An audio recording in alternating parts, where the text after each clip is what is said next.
8 coming? What I want to do first is I just want you in your best, in the best way you can, describe for people who don't know, who have no idea about Mississippi. When you came into Mississippi, describe the place you were coming into, the things that you were confronting as a civil rights worker in Mississippi at that time. Okay, well, you know, I'd already seen it, so it wasn't anything new. Okay, one more. I'm going to remind you. See, I see. I've already seen it. I already seen it when I got to Mississippi. I'd seen it. I'd already seen it, so it wasn't anything new. I'd seen it in Maryland here. I'd seen it in Virginia, so it wasn't anything new. And I'd seen it on television. Okay. When you say it wasn't something new, what are you talking about? What was it new? I mean, the reaction of whites against what they considered to be an infraction on their status quo. Mm-hmm. So I'd seen the reaction. I had known it, and even if I had not known it, I'd known enough people in SNCC who worked in the Deep South who had seen it. So I knew exactly what to expect. I'd been already in nonviolent campaigns. I'd been arrested several times before. So it wasn't something shocking. The intensity and the rage, of course, was more intense than elsewhere, but it was the same thing. I can remember when we came in from New Orleans, I saw she had to be at least 76 years old, a 76-year-old white lady with a cane raised, and she was trembling with rage, trying to hit me. And I was more worried about her dying of a heart attack than trying to hit me. You know what I mean? I'd never seen it in such intensity, you know. They spat at us. Oh, yeah.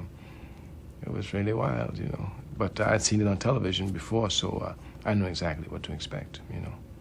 Okay. Why concentrate? Why SNCC concentrating so hard on Mississippi? What was it about Mississippi that became an important focus for the movement, especially for SNCC at that time? Say in and we're talking 62, 63 now. It was the enemy's stronghold. It was the enemy's stronghold. Here's where the laws of segregation and the exploitation of the African masses were more strictly enforced than anywhere else in the country. Consequently, once you break this, everything else is finished. Others had a different idea of taking on these little ones step by step, but we said, no, hit him in Mississippi, finish him, and you finish all the others. Let's go. Okay. When you refer to black people, use a term that we understand from the audience. I know. That one's going to be difficult for me. I know it's very difficult. Yeah, stop on that one. You not know. Or think about the people we're talking to. You're talking to me right now, but there are people who are watching this who have very simple, really a very simple understanding. So tell me, the vote, Mississippi. Why are we moving to it? Why has the vote become the strategy? Why is this something that we realize is target? Well, I think, you know, the people could see on their daily lives the relationship of the vote to the political subjugation which they were forced to endure. Since they had no political power, they couldn't get their streets paved. They had nothing to say about the type of school their children went to. They had absolutely nothing to say about the taxes. I mean, they had absolutely nothing to say about anything that affected their lives. Consequently, they instinctively knew that this fight on the political front would be the fight that would come to better the conditions in which they lived. So instinctively, they could see the necessity of the vote. And everybody who had responsibility to education, to having their roads paved, etc., while not everybody even cared to go and eat at a white hamburger stand, even if they had the money to. Now tell me about the other side. To those who had the power, what did black vote mean?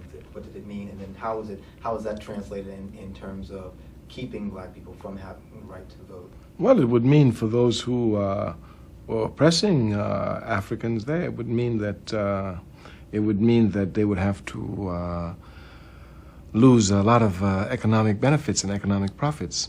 Consequently, they had to struggle for their very economic life to ensure that there were no changes in the political status quo. Okay. Let's cut 1 second, please. 10, mark it. Got it.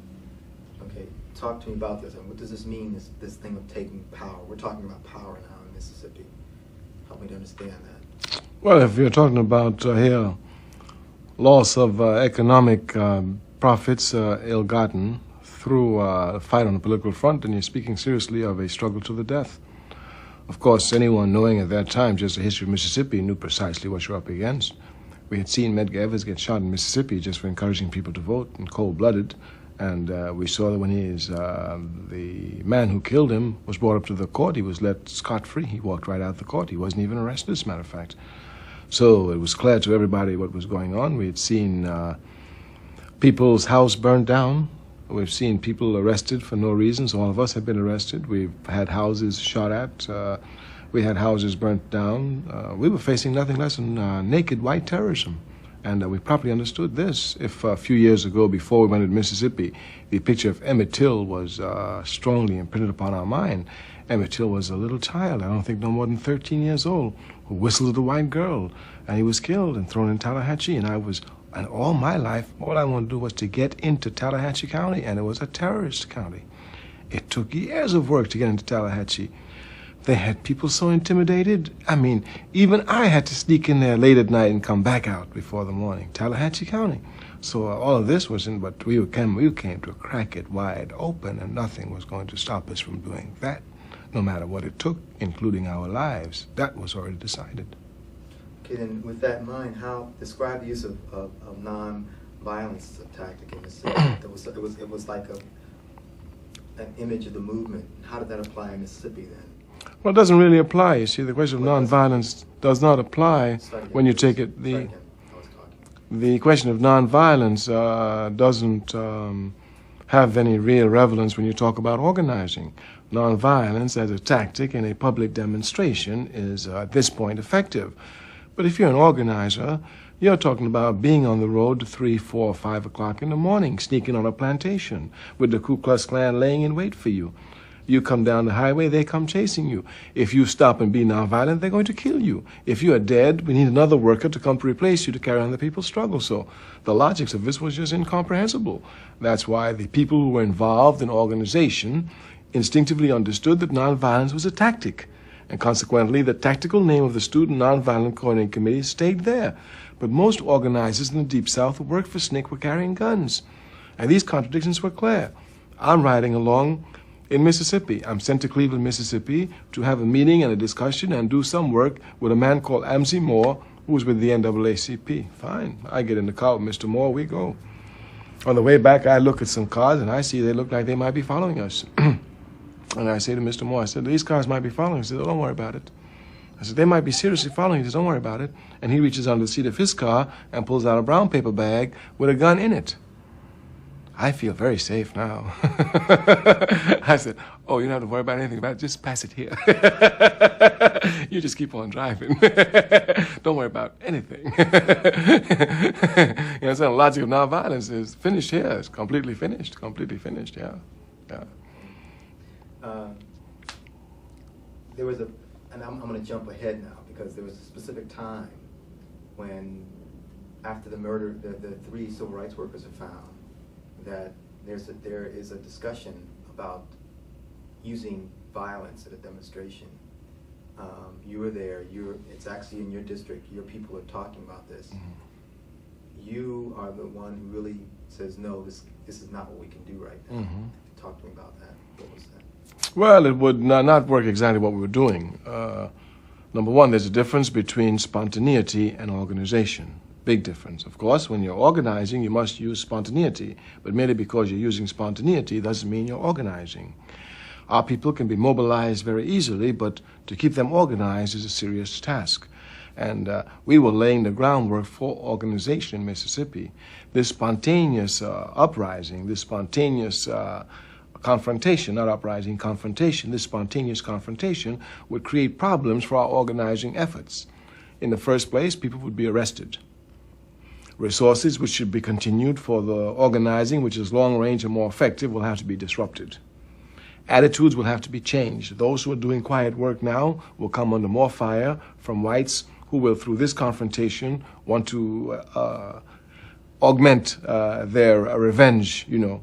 So in all aspects, it would disrupt the organizing efforts. It was simply a question between spontaneous activity versus the long haul for organization. And always in that discussion, I've always been against spontaneity, always for organization. Now, we understand there are times when the people rise up and you have no choice but to rise up with them. That's understood.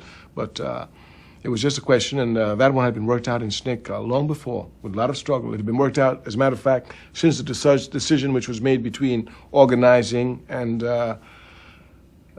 public demonstrations, public accommodation demonstrations. And so I went with organizing from the very beginning. I recognized the necessity for organizing above mobilizing the people. Yes. And pick up Rolling. The Freedom Summer. Mm-hmm. There was the idea to bring white students into Mississippi to work with the organizers there. What were your feelings about that, and why did you feel that way? Well, you know, I guess the probably best way you can term it was that inside of SNCC, there were nationalist forces and non-nationalist forces. That would probably be the best way to pose it. Now, SNCC in D.C., the Nonviolent Action Group, they were a strong nationalist base.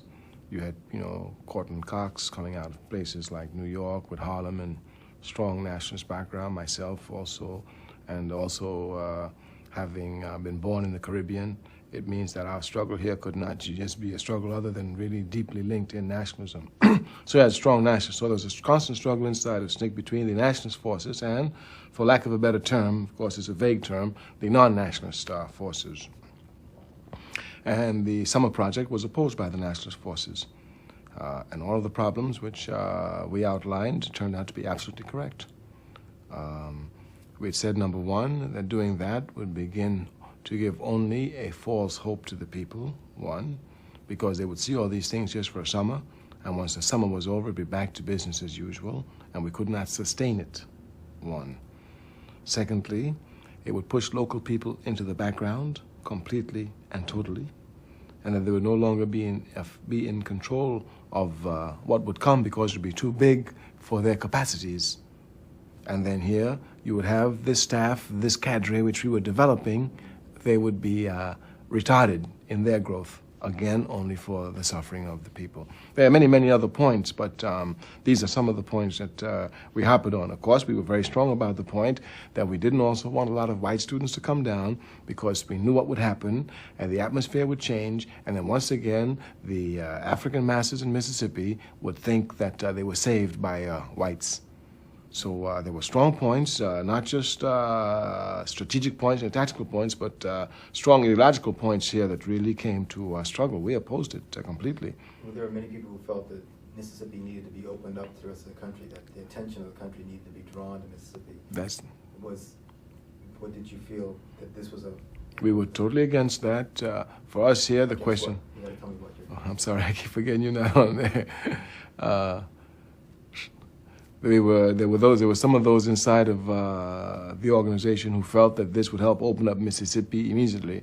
But we were not concerned with opening up Mississippi. We were concerned with the level of organizing power that our people had inside the state of Mississippi. And this was the different issue completely. So you could see there were really strong ideological struggles here. But as I said, the nationalist forces, we were completely defeated. We were the minority, and there was a vote, and we lost. But we were disciplined. We worked harder in the Mississippi Project than anybody else because we had a meeting, we said they're wrong. Let's show them we're wrong. Let's show them how wrong they are. Let us work harder on their project than they will and bring it quickly to its failure. And we worked harder than anybody else. And no one who works for SNCC can deny the fact that the nationalist forces were the hardest working forces in Mississippi in 1964 Summer Project because we knew it would be a failure and we worked to make it a failure. The 2nd Congressional District, into the area where most of us were gathered, was one of the best organized and had some of the most militant. That's, of course, not to our thanks. These people, not to our work, these people were there, but the encouragement, the vitality, the enthusiasm. Oh, yes, the 2nd Congressional District played a most militant role throughout the entire, all the way up through the MFDP. There are those who say that by bringing in students to the summer, what you were doing was not only drawing the attention of the country to Mississippi, but what you were also doing is opening up local Mississippians to a chance to establish some relationship. Let's cut for a second. I want to talk. Mark.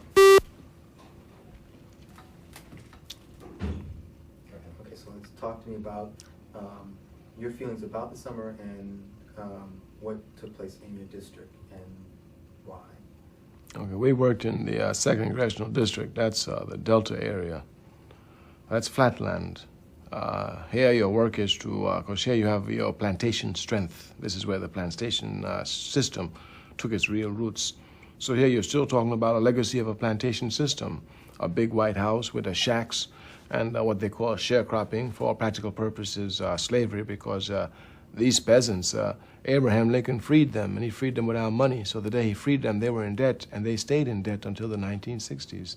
So that means you had families who had lived on this plantation for a long time, or if not, were traded off by another white man, just like in slavery, because they were in debt. Because the minute they were freed, they came out of freedom, where could they go? They didn't have no money. So if they stayed on the plantation, the boss man said, okay, you can stay, but from now on you're free. You ain't got no food, you ain't got no rent. I'll lend it to you, and that's where it started, and that's where it was up until the 1960s. The system had not changed at all. We went straight from freedom into debt. I mean, we were slaves, and we didn't need money, and we went into debt. The money never even touched our hands, and we were dead in debt. So you could understand the situation. You would have a plantation here with about houses with all these plantations, and you would have to go on the plantation and still had the system with the boss man, that is the slave driver, the overseer. He was still there, and he always had his gun on the truck. And of course, it's a capitalist country, so if you trespass on private property, you can be killed. So you've already got legal grounds to be killed, and in addition to this, you are what they consider to be a communist agitator, whom they want to kill anyway, so you're inviting death on legal grounds. So you can imagine that the use of white students here would be most impractical. You couldn't send them on a plantation together. What would an integration people be doing in a plantation? And this, you could only send groups here that were not integrated. You just have to send all African groups here. They would have to go onto the plantation system. The integrated groups couldn't do it. In our district, in the towns of Greenwood and Greenville, Greenwood because of hard work, and also Greenville because of hard work, plus a different type of atmosphere which they were trying to create in the state of Mississippi, we could use whites and did use them inside of our district. Now, we must point out that there was a struggle inside of SNCC, as we said, about bringing down the white students, and we ourselves were in the corner of the nationalists against it. But we were clear that this contradiction which existed in SNCC should not go outside of SNCC, because we had a bigger enemy than we did inside of SNCC, these white terrorists. And if we were divided, these white terrorists would be advancing their cause to our peril. So we understood that this contradiction which we had must be remained inside the organization. So most white students who came and worked in our district could never say that they were treated hostile, or as if many of them didn't even know what occurred inside the discussion until after they had served and read about it in party files, et cetera, et cetera. Even those who worked in the 2nd in Greenwood, Bob Zellner, who was white, was head of the project there, and others played roles in Greenville, et cetera, et cetera. Now, when the 3 workers are missing and found dead, there are many people who then began to say that this is the only reason why they were brought into Mississippi anyway. They wanted to get some whites killed in Mississippi. What did you feel about that? Where were you? Well, I made no remorse, no special remorse. I mean, I've been in Mississippi before, and I've seen Africans killed in Mississippi. So, you know, if I've seen African killed, seeing white killed does not upset me any more than to see African being killed. I'm just equally upset at a worker being killed. So this only had effect upon for the country, but for me, anybody can die for freedom. I had no. You seem to have a very clear idea that to be engaged in a struggle like this means that it meant death. There was no question. It meant death. What meant death? Working in the struggle meant death. There was no question here. Everybody knew that. It meant death. All you have to do is glance at the history of Mississippi. It meant absolutely death. I said there was nothing but naked terrorism working here. Nothing but that. It meant constant harassment by the police forces and by the forces of naked terrorism, the Ku Klux Klan and the White Citizens Council. And sometimes, and all times, both were working together. Just different tactics at different times, but all used any tactic, anytime. A policeman can shoot you just as quickly as a Ku Klux Klansman could. So there was no question here. This was naked terrorism. Now you were what, 22 years old by then? At this No. time? How old were you then? Oh, 20 years old? Yeah, it could be. When I first started facing, I was about 19. Well, it's all right. You go to war, you face the same thing. Yes, but can you help me to understand or to get a feeling for your own? I mean, did you experience fear? Were you afraid? Did you deal with fear in terms of your people, the people who worked with you? How did you? No, it's just a war. That's all. I mean, a soldier in war can't know fear. Bullets are flying everywhere. I mean, fear is just going to immobilize you. You're dead already. So no. Here, there's no fear. Here, you're just in war. Bullets are flying. You're seeing other people die. Everybody knew Jimmy Travis got a shot in a car. In a car, did he? Yes. Well, I drove the same road because it's right outside of Greenwood. I work there, so any night I'm riding on the road, anybody can shoot me. So there's no fear here. I just have to learn to drive effectively so that when they chase me, I'll be able to dodge them and they will have run into a truck or run into a ditch or leave them in the smoke. There was no fear here. It was just clever response, survival instincts at its best.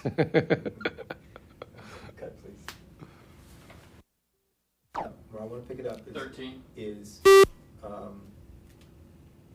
Give me a clear idea of the differences,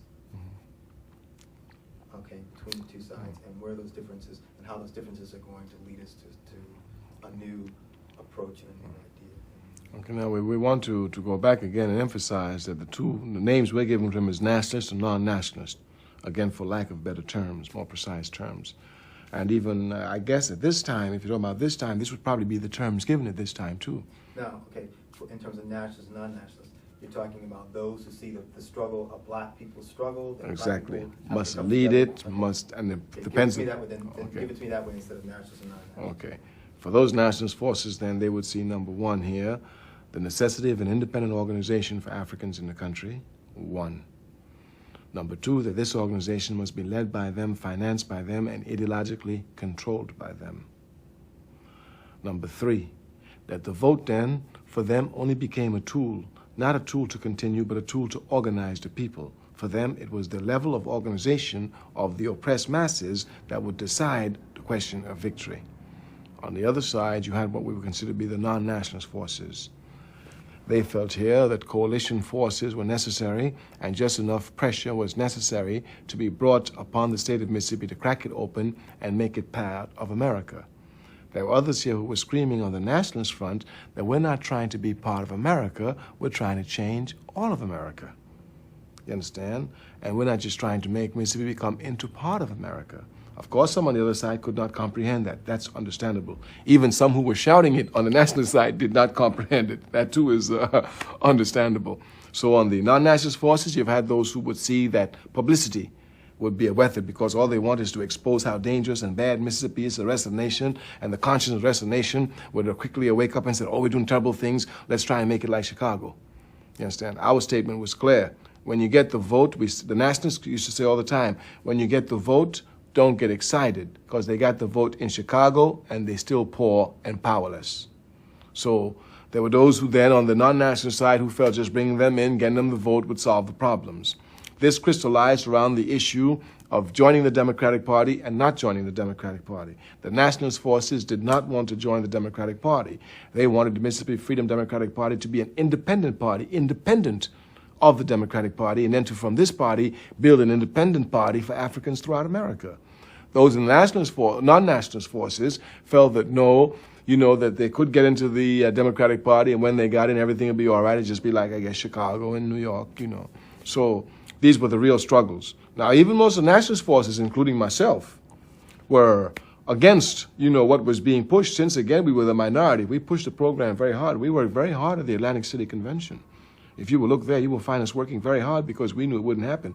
And when the Democratic Party did reject the Mississippi Freedom Democratic Party, as we knew it would, and even the Mississippi Freedom Democratic Party. Sirens, I got it, yeah. Mark? As we said, there were, all right, no problem. Start again. I got it. As we were saying, there were two forces inside of SNCC, and we crystallized around the point of Democratic Party. The non-nationalist forces felt that pressure from the Mississippi Freedom Democratic Party, plus liberal pressure from throughout the country, Labor Union Church, the same coalition of King, even including King, would allow for them to enter into the Democratic Party. The nationalist forces felt that we didn't even want to get into the Democratic Party, that we had organized force, and this force should be used, should be spread to fight the Democratic Party from outside, not inside the party, where we would have our own control of how to use the party. This was the struggle.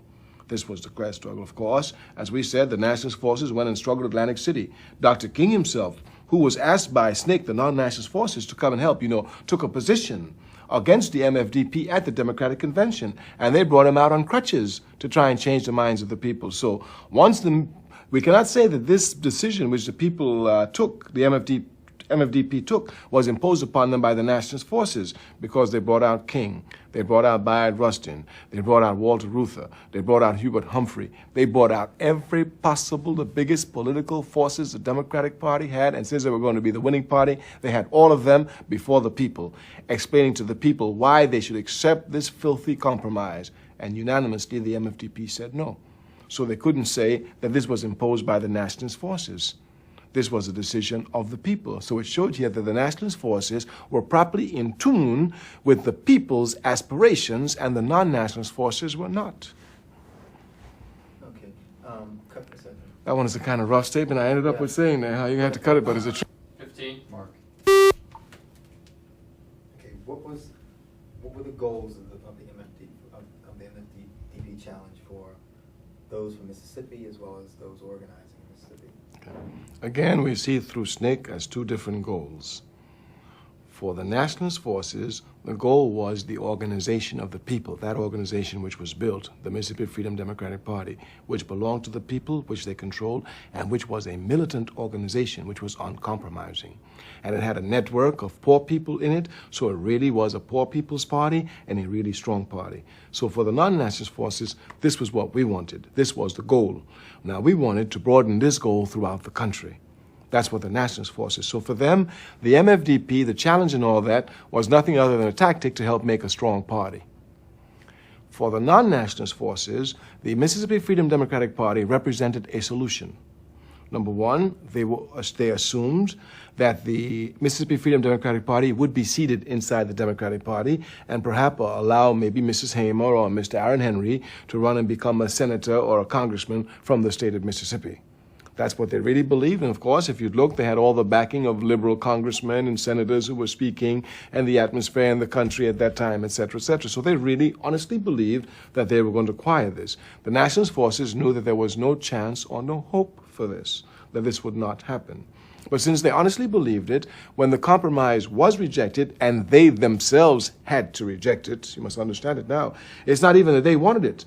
The nationalist forces did not have to fight to tell the MFDP not to accept the compromise. The non-nationalist forces were telling them not to accept the compromise. They themselves were shocked at really what was given. So it meant that they themselves, coming with the hope of having the solution, having to deny the very solution which they gave in, were finished once the compromise had to be rejected. They had no new place to turn. They couldn't now say, let's go back again to the MFDP, even though they tried now with the congressional challenge. You understand? But it was just a continuation of something that had already been finished. The nationalist forces knew it. So for them, it was just a question of building a party. So in the end, what did all this mean? What did this mean in terms of where the movement was going, in terms of Mississippi, in terms of black political involvement in the Democratic Party or in the national parties at all? What did all this mean? In the end, it meant the only program that SNCC had was, in fact, the independent political party. But this minority force, which had it, had in the struggle, had become this minority force, which had the correct path, couldn't carry the weight of the majority force, which disagreed with this. Stop. Yes. Okay. Stop. I understand what I want to say. I know precisely. Okay. Let's go. 16. Now beat it for me. Second mark, 16. Go ahead. Once the Mississippi Freedom Democratic Party compromise was rejected by the MFDP, the non-nationalist forces had no further solution. It was only the nationalist forces that had the solution, an independent political party. The nationalist forces left the state of Mississippi completely to the non-nationalist forces. Here, of course, their only alternative to the people was to join the Democratic Party, work with the poverty program, and try to, or just leave the state themselves. The nationalist forces then went to concentrate in Alabama as a project, even though all of them didn't go to Alabama. Some went to Atlanta, some went elsewhere, but everyone was feeding in on the project, which we were trying, the small project, just as a test case, the Lowndes County Freedom Organization, which became the Black Panther Party by its symbol.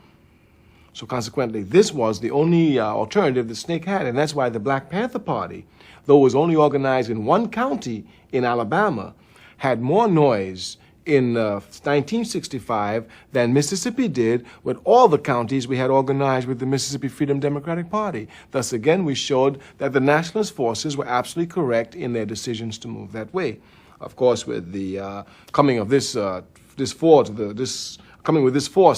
to the fore, that is, the nationalist forces, it meant that the non-nationalist forces would fall out and that everybody would begin to attack the organization, to destroy it, because the organization was coming out to be something other than what those liberal forces had conceived it to be. Okay. Now, with these two separate forces emerging, say, in Mississippi during the summer of '64, what did they represent? What were we seeing happening in SNCC at the time? What was emerging now? Right? And put it in the context of what we were seeing in '64 and things like that. Actually, what you were seeing in '64 was the question of what should be the relationship to our people, to the Democratic Party, and to the political structure in America in general. Should they participate in the system with full faith in the system, or should they understand that the system has to be destroyed in order for them to be free? That's the question that was always coming to the fore. Of course, those who opted to participate inside the system have demonstrated, well, I'm sorry, we're going ahead of time, you said, just to keep it there, yeah. What I'm trying to get to is I want you to give me, okay, I want you to I'm sorry, I'm coming right up to today. 17, Mark. Okay, when you come into Selma in January, what do you encounter when you get there? Well, there are many, many forces here. We must try very carefully to understand them. In the first place, the Student Nonviolent Coordinating Committee and the Southern Christian Leadership Conference have one conflict going on. Inside of the Student Nonviolent Coordinating Committee, I'm coming step by step. I'm coming step by step. Now, tell me we're in I'm Selma. coming. Tell me that we're in Selma first. Oh, I'm sorry. And then tell me what this conflict is. I'm so sorry. I thought okay, I forget, all right. After the Mississippi Challenge in Atlantic City, we come back to Mississippi. As we were saying, SNCC was in fact Mississippi, even though it had other projects outside of Mississippi, in Arkansas, in Maryland, in Southwest Georgia, et cetera, even Atlanta, Georgia. But SNCC was Mississippi. Whatever Mississippi SNCC decided. The Waveland Conference then becomes the most important conference at this time for SNCC. Is at this Waveland Conference that decision is made for those who do no longer want to work within the Mississippi Freedom Democratic Party, heading in the Democratic Party, to find another area of work and demonstrate their alternative project. Here, many of us who were in positions, myself for example, resigned from the Mississippi staff and went to work for the Alabama staff to put the idea of independent party inside of Alabama Black Belt. Of course, SNCC had been working in projects in Alabama for years. Even while Mississippi SNCC was going on, Alabama SNCC was going on for years. The Southern Christian Leadership Conference, which used mobilization as its technique and method and not organization, would come into conflict with SNCC. The same conflict we spoke about in Mississippi that we just discussed there when they tried to have the demonstrations and I was against it is the same thing. The method of SELC was to come through to a town that was suffering under oppression, rabble-rouse the town, agitate the town, bring out the town, bring the town together in mobilized activity to hit against levels of injustice. Here, of course, Dr. Martin Luther King, being one of the greatest mobilizers, played a crucial role. And so once you knew that Dr. King was coming to a town, that was it. That town was going to turn out. There was no question here. Well, you can understand some of the problems that SNCC would have. At this point, SNCC is becoming strong, known as an independent organization. It has its project going on in Alabama. It needs funds to keep that project going. So if its image is not projected in the press, it will not get the money it needs. This is not my problem, only an organizational problem. Of course, consequently, it becomes part of my problem. I may disagree with the approach that SNCC takes to solve the problem, but it is a problem. Martin Luther King will come in with SCLC into a project where SNCC was working. SCLC will get all of the credit, not only for the work done, but we project it and we'll get all the monies from outside. SNCC will get none. So James Foreman, whose task it is to see that we get funds, this is his biggest problem. You understand it. You must see the priority of problems we have. For me, this is not the biggest problem. It is, however, a problem for SNCC. What is the biggest problem for you? For me, the biggest problem is a political problem. Number one. Camera frame at that point? Go ahead. What is the biggest problem? For me, the biggest problem is the political problem. That is, we have a project going. Martin Luther King is coming in anyway. We cannot stop him. So it doesn't make sense to fight him. See where we can use him and use him effectively for the organization and for our work. We cannot fight him. He's too powerful in the press. We cannot fight him. He's too well respected. We cannot fight him. When decisions are to be made, if he makes a decision, if we go against it, that decision will come anyway. These are just political realities. Of course, this power that he has does not match our fight inside of Alabama with the people we've organized. We'd already demonstrated that in Mississippi, when we went up against him in Mississippi and the people rejected him. So that was not the struggle. But the immediate struggle, again, was the struggle of the money and the projection of SNCC. Foreman's tactic, which was a tactic I disagreed with, was to fight SCLC tooth and nail to try and get the publicity that SNCC needed. John Lewis's position was not to do this, as it could not be. You must remember John Lewis came off of the SCLC Executive Committee to become chairman of SNCC. So you can see his close ties to SCLC and his total refusal to fight Dr. King on any issue. You can even go back to the march in Washington, where it was when King asked him to take out the words that he took out the words. So you can see here the contradictions that are developing. For us who were decided that what we wanted to do was to organize an independent political party, since the march was going from Selma to Montgomery, and the only county between Selma and Montgomery was Lowndes County, this would work for us perfectly. King would mobilize forces in Lowndes County because we had very few contacts. Lowndes County had a population of close to 85% African, with not one registered voter. You must understand the terrorism of the county when you come to understand that this county bordered Montgomery, where King carried on his movement in 1957. And even though many of the people in Lowndes County participated in the Montgomery movement, they never transferred the Montgomery movement into Lowndes County, which is most unusual in the struggle. If you look at our struggle, many times people contacted one county would take it to another county. But even though many of those who came to join the Lowndes County Freedom Organization began after a while to share their experience with us, and even told them, even Mr. Hewlett was once a bodyguard in front of King's house in Montgomery. Okay. So you can see, what we did was, as King marched through there with all the enthusiasm, we collected this enthusiasm and built the Lowndes County Freedom Organization. So the Black Panther Party was built off of the mobilization that King sprouted out inside of Lowndes County, and he did us a perfect job. That's why Lowndes County was able to organize itself within 1 year and a half and cause all the contradictions it caused around the country. Let's cut, please. Mark. Okay. Give me your feelings about the march and what you felt about the marches. Okay, the march itself, I wasn't very enthusiastic about, clearly. So here, I was in total harmony with SNCC people. We were against the march. I, too, was against it. But again, I said it was a fait accompli. We couldn't stop it. King was going to have it, and there was no way to stop it. So all you had to do now is make a positive out of a negative. Consequently, I marched along with the marchers, but I wasn't considering myself part of the march.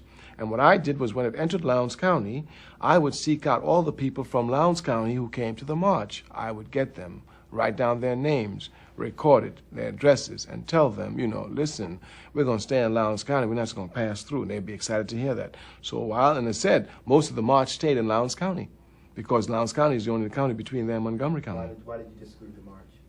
Because it would not serve any purpose. It's the same. Well, all right, it's back to Mississippi, Greenwood, Mississippi again. You would come, mobilize the people, kick up a lot of dust, and then leave. Maybe a legislation would be passed, but there would be no organized force here even to take proper advantage of that legislation which was passed.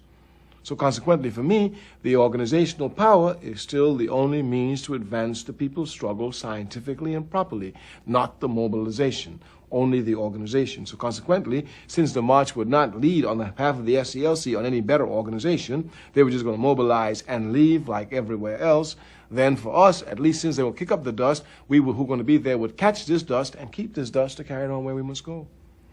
So I was against the march completely for that reason. But there was nothing we could do. They were going to kick up the dust. So what I did was follow it, got the names, and from there we went on quickly and rapidly into Lowndes County. Now, in Clay Carson's book, you're quoted saying that you were very bitter difference that was shown toward in the nation in their response to, say, Jimmy Lee Jackson's death versus Reverend Reeves. Can you just talk to me about that? Well, it's understood. It's the same thing. Goes all the way back again to the '64 Summer Project, that when Schwerner and Goodman got killed, everybody forgot about Cheney. So once again, what it seemed to me is that the movement itself is playing into the hands of racism. Because what you want is the nation to be upset when anybody is killed, and especially when one of us is killed. You understand? So it just played into the hands of racism, and it's almost like, you know, for this to be recognized, a white person must be killed. Well, what are you saying? I mean, we're dying.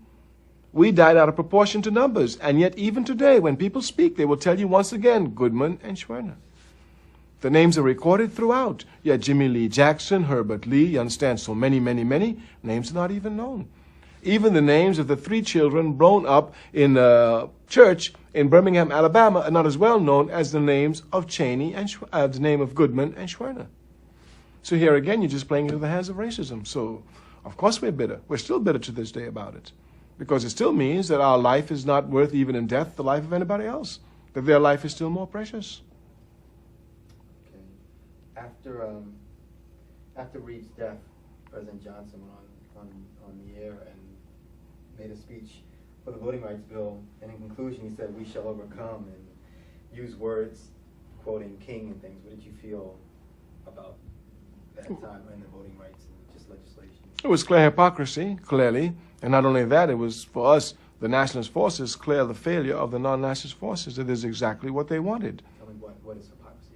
The hypocrisy of Johnson. Johnson's total hypocrisy. Johnson didn't want to do any of those things. He was forced to do all of it.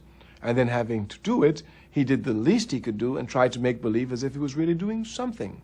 So his singing, "We shall overcome" in hypocrisy, was most people in SNCC were not happy. Now, the non-nationalist forces, some and other organizations were happy, but most people in SNCC were not at all happy and saw the statement for the hypocritical statement that it was, especially since SNCC had already faced Johnson in the Mississippi Freedom Democratic Party challenge. We had faced him, so we knew what he was. So when he now, who faced us and threw us filth after people had shed their blood to have full participation in the Democratic Party, would come back and sing, "We shall overcome," you know, we felt like vomiting.